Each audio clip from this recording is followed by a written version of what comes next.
वरदान नहीं, श्राप का परिणाम है कुंभ। पुराणों में छिपी इस कहानी को नहीं जानते होंगे आप। इस पूरी परंपरा के पीछे एक ऋषि का श्राप है जो आज वरदान बनकर हमारे सामने है। देवलोक से निकली इस परंपरा की धारा में मानवता के पुण्य का वरदान तो है ही, साथ ही यह नीति और नैतिकता की शिक्षा का आधार भी है। स्कंद पुराण में इस कथा का वर्णन है। इसके मुताबिक स्वर्ग की राजधानी अमरावती हर सुखों से भरी थी और इन्हीं सुखों के कारण इसका स्वर्ग नाम सार्थक था। देवताओं ने कई वर्षों तक चले देवासुर संग्राम को जीत लिया था और इसके कारण उन्हें अब शत्रुओं का भय भी नहीं था। देवताओं को मिला था श्राप। आज हम जिस पवित्र अमृत धारा में अध्यात्म की डुबकी लगा रहे हैं, उसकी परंपरा का बनना इतना आसान नहीं था। असल में अब जो हमारे लिए वरदान साबित हो रहा है वह एक श्राप का परिणाम था। ऐसा श्राप जो देवताओं को मिला, जिससे एक समय मानवता खतरे में पड़ गई थी, लेकिन समय के साथ वही श्राप मानव समुदाय के लिए वरदान साबित हुआ। स्कंद पुराण में दर्ज है कथा। इस पूरी परंपरा के पीछे एक ऋषि का श्राप है जो आज वरदान बनकर हमारे सामने है। देवलोक से निकली इस परंपरा की धारा में मानवता के पुण्य का वरदान तो है ही, साथ ही यह नीति और नैतिकता की शिक्षा का आधार भी है। स्कंद पुराण में इस कथा का वर्णन है। इसके मुताबिक स्वर्ग की राजधानी अमरावती हर सुखों से भरी थी और इन्हीं सुखों के कारण इसका स्वर्ग नाम सार्थक था। देवताओं ने कई वर्षों तक चले देवासुर संग्राम को जीत लिया था और इसके कारण उन्हें अब शत्रुओं का भय भी नहीं था। स्वर्ग में आने वाली थी बड़ी विपत्ति। कुल मिलाकर स्वर्ग में मन को प्रसन्न करने वाली हवा बह रही थी, उनमें फूलों की सुगंध घुली हुई थी और हर दिशा में नया संगीत था। इन सब का संयोजन इतना खूबसूरत होता कि कई बार गंधर्व अपनी तानों का गान छोड़कर उनका संगीत सुनने लग जाते थे। इसका असर ये था कि अब देवता भी धीरे धीरे अपने कर्तव्यों को छोड़कर आमोद प्रमोद में लगे रहते और उनके अधिपति इंद्र तो राग रंग में ऐसे डूबे थे कि अब उन्हें ज्ञात ही नहीं था कि संसार के प्रति भी उनका कुछ दायित्व है। वह गंधर्वों से दिन के 8 पहर नए नए राग सुनते और सोमरस के मद में चूर रहते थे। एक बारगी तो ये सब सुख के चिन्ह थे, लेकिन असल में यह आने वाली विपत्ति का शोर था। जब अभिमानी हो गए थे इंद्रदेव। इन सब के पीछे का कारण था देव दानवों का वह युद्ध जिसमें देवराज इंद्र ने विजय पाई थी। हालांकि उन्हें विजय त्रिदेवों ब्रह्मा विष्णु महेश के कारण मिली थी, लेकिन विजय का अभिमान ऐसा हो गया कि वह अब सोच बैठे थे कि अब कोई आक्रमण होगा ही नहीं। देवगुरु बृहस्पति की चिंता भी यही थी।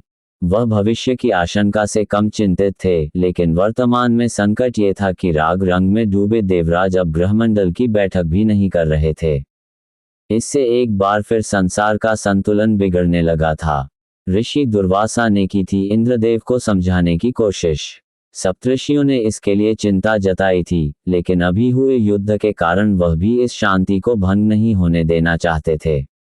लेकिन कई पक्ष बीत जाने के बाद अब उन्हें चिंता होने लगी थी। ग्रहमंडल की बैठक नहीं हुई तो नक्षत्रों का सारा विधान रुक सकता था, संतुलन बिगड़ सकता था। इस चिंता को दूर करने ही देवराज इंद्र से बैठक बुलाने का अनुरोध करने ही ऋषि दुर्वासा सप्तऋषियों के प्रतिनिधि बनकर देवलोक की ओर बढ़े। नारद मुनि से राह में हुई मुलाकात।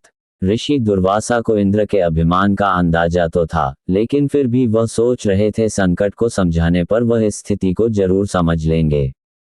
जब ऋषि दुर्वासा देवराज को समझाने चले तो रास्ते में उनकी मुलाकात देवर्षि नारद से हो गई। देवर्षि नारद के हाथ में बैजंती पुष्पों की माला थी, जिसकी सुगंध तीनों लोकों तक फैलती थी और दिव्य ऐसी की पहनने वाले को सम्मोहित कर देती थी। नारद मुनि ने उनके कार्य को महान बताते हुए माला उन्हें भेंट कर दी। ऋषि दुर्वासा ने इस माला को रख लिया और सोचा कि देवराज इंद्र को यह माला भेंट कर देंगे। ऋषि का हुआ स्वर्ग में अपमान। ऋषि ने सोचा कि इंद्र अगर उनकी बात न भी समझे तो भी इस दुर्लभ उपहार से उन पर उनकी बात सुनने का एक दबाव जरूर पड़ेगा। इन्हीं बातों को सोचते गुनते ऋषि देवलोक की पहुंच गए। देवलोक पहुंचे दुर्वासा को प्रारंभ से ही अनिष्ट की आशंका लगने लगी। वह इंद्र के मन में जगे अभिमान को समझ गए थे। द्वारपाल के सूचना दिए जाने के बाद भी वह अभी तक उन्हें स्वागत सहित सभा में ले जाने नहीं पहुंचे थे। ऋषि ने इन बात को बहुत छोटा मानकर ऐसे विचारों से झटक दिया। देवराज इंद्र पर आया ऋषि क्रोध। इसके बाद जब वह काफी देर में सभा मंडल में पहुंचे तो वहां चारों ओर सिर्फ आमोद प्रमोद का ही वातावरण बना हुआ था। देवराज ने दुर्वासा ऋषि को औपचारिकतावश प्रणाम ही किया। फिर भी ऋषि ने आशीष में हाथ उठाया और अपनी लय पुष्पमाला उन्हें भेंट कर दी। इंद्र मुस्कुराए और उस माला के फूलों को महकते हुए कहा, क्या ऋषिवर को यहाँ सुगंध की कुछ कमी लगी? ऐसा कहकर इंद्र ने अभिमानवश उस पुष्पमाला को ऐरावत के गले में डाल दिया और ऐरावत ने उसे गले से उतारकर अपने पैरों तले रौंद डाला।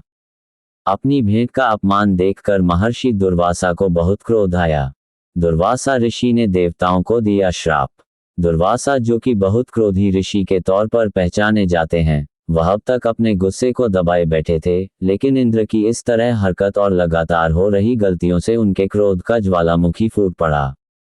वह गुस्से में जोर से गरजे और कहा कि जिस विजय, ऐश्वर्य और धन धान्य के अभिमान में तुम नैतिकता भूल हो चुके हो, वह तुमसे छिन जाएगा। ये स्वर्ग भी तुमसे छीन लिया जाएगा और तुम लक्ष्मीहीन हो जाओगे।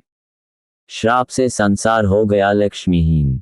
महर्षि दुर्वासा के श्राप के प्रभाव से इंद्र का सारा ऐश्वर्य लुप्त हो गया। संसार से देवी लक्ष्मी का ही लोप हो गया। वह सागर में समा गईं और तीनों लोकों में भयंकर गरीबी और दरिद्रता छा गई। लक्ष्मीहीन इंद्र पर असुरों ने संगठित होकर फिर से आक्रमण कर दिया। इंद्र दैत्यों के राजा बलि से युद्ध में हार गए। इसके साथ ही संसार से सारी औषधियां भी लुप्त हो गईं। फिर हुआ समुद्र मंथन, जो महाकुंभ आयोजन का कारण बना। राजा बलि ने तीनों लोकों पर अपना अधिकार कर लिया।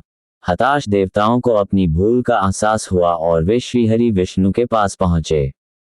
तब भगवान विष्णु ने उन्हें समुद्र मंथन का रास्ता सुझाया और इसी मंथन से अमृत निकला, जिसकी छीना झपटी में वह देश के 4 तीर्थ स्थानों पर गिरा। मेरी यह जानकारी आपको अच्छी लगी हो तो मेरे चैनल को सब्सक्राइब करें, वीडियो को लाइक करें और कमेंट करें। धन्यवाद। राधे राधे।